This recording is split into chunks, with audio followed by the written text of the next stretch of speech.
In this episode, we talk about data points and why it's probably not enough.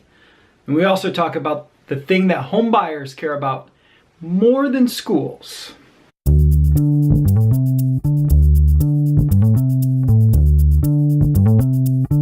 This is episode 44 of the Inside Real Estate Show.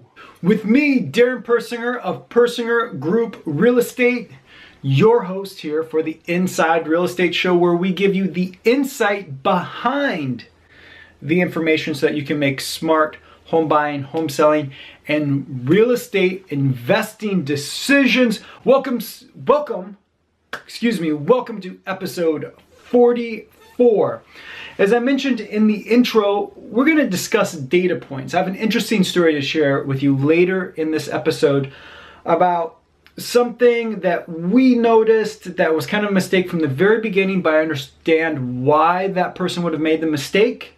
And I share a little bit on how you can avoid those kind of mistakes when it comes to buying, selling, or investing.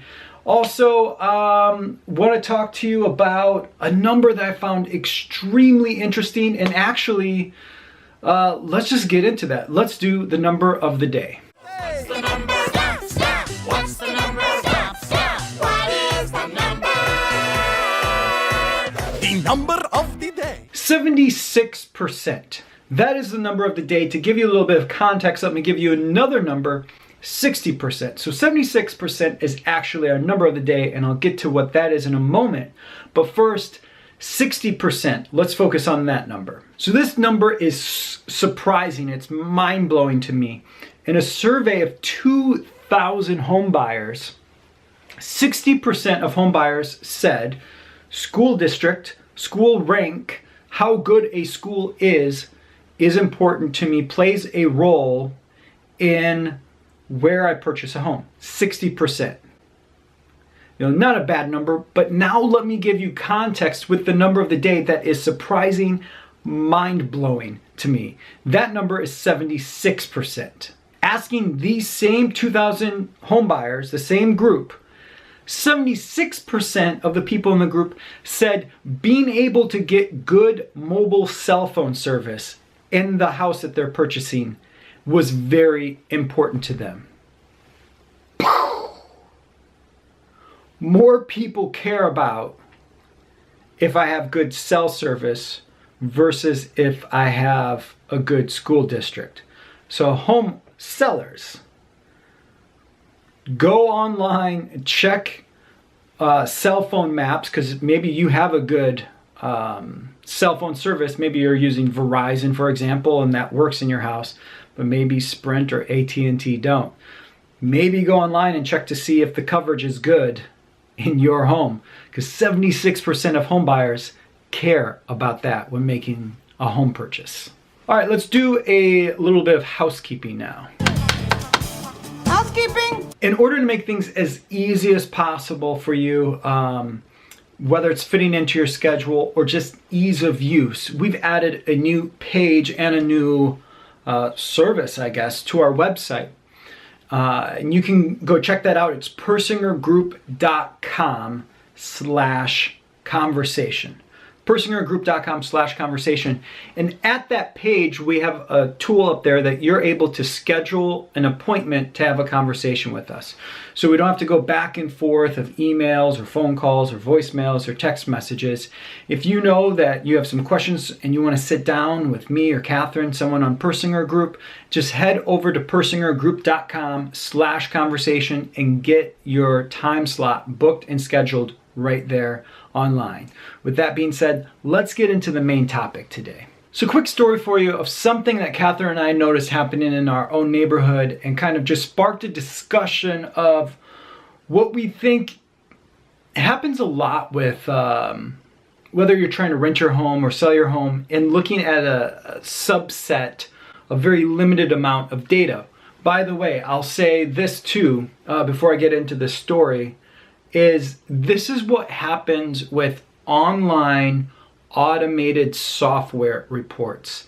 Things like Zillow that tell you how much your home could rent for or sell for. They call this Zestimate. Redfin has a service like this. We even have a service like this at Persinger Group that we've invested in that you can check out at getyourinstanthomevalue.com. And if you're thinking about selling or you want to rent your place, I get that the idea of why that would be a great first step. You want a ballpark idea, no doubt about that.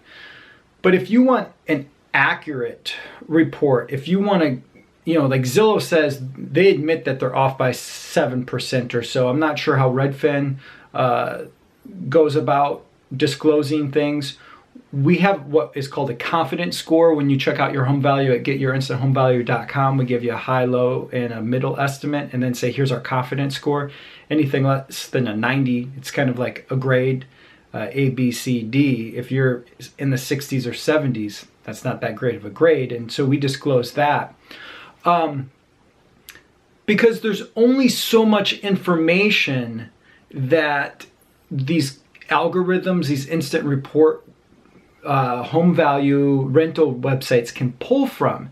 It's not the same as the eye test or the field test. There's other things to look at besides that a data point, where I think a lot of home values are just looking at square footage. And so kind of rambling a little bit, I told you I'd give you some context for the story. What happened is there's a home in our neighborhood, the exact same floor plan. So that's what first caught our eye. And it's a rental in our neighborhood. We saw that they were asking $2,350 for rent. And Catherine and I are kind of like, man, if we could rent our house out for that, maybe we should rent and move on to another house. That seemed like a high amount to us. It's still not rented, and the first time it came to our attention was probably 8 weeks ago, maybe even a little bit more than that now, maybe between 8 to 10 weeks ago. Still is sitting vacant. And we looked at it recently and saw that the rent that they're asking is down to $1,900 a month now. So something caused them, they're using a property management company, so something either caused the owner of the property or the property management company to say, maybe we can get $2,350 for this. And I think I know what it was. It's a 4-bedroom house. And if I was to look online and just look at data of 4-bedroom homes, if that was the only data point I was going to use, 4-bedroom homes, I could find 4-bedroom homes renting for $2,300, $2,350, $2,400, even some for $2,500 in the area. The problem is, I know this floor plan because it's our floor plan, is it's a smaller home than average for a 4-bedroom home. So even though it's 4 bedrooms, the square footage is much less. And so you're probably going to end up with potential renters that are disappointed that walk into it and go, okay, we wanted 4 bedrooms, but why is it so much smaller than those other 4 bedrooms? Even a 3-bedroom is more square footage than this. So if you're basing your home value or your expected rental value off of one set of data points, like bedrooms, or something like square footage, you're using either the wrong information or not enough information. And that's kind of what these automated website companies do, like whether it's Zillow or, again, we have our own, getyourinstanthomevalue.com. We know that we're off, and that's why we're willing to disclose it, because there's only so much data that you can really collect with that. I get that it's a great first place to start.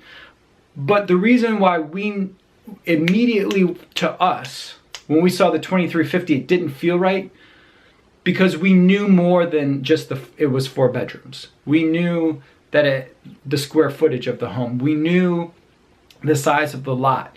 There was more data points that we knew that either the property manager, again, either the property manager or the homeowner themselves was leaving out. And I could see, again, if the property manager didn't exactly know, if they didn't have the eye test, the field test, the knowledge expertise test of what was really going on, why they might go, well, yeah, that one on that side of town is getting $2,400. I don't see why we can't get you $2,350. But this is the importance of having a knowledgeable local neighborhood expert helping you identify your home value. And if you want to look at it too, I mean, we all do this. This is just psychology. is we look for the information that justifies kind of what we've already made up in our mind. So whether it's, I think my fantasy team's going to win because I picked out those players and I don't see how they could possibly lose, to all the way to the other spectrum of, well, my home should sell for this or should rent for this because it's a 4-bedroom and other 4 bedrooms are renting or selling for this. It's a lot of data points that you might be skipping over or you're misinterpreting or whatever there is. So I just wanted to leave you with that thought today.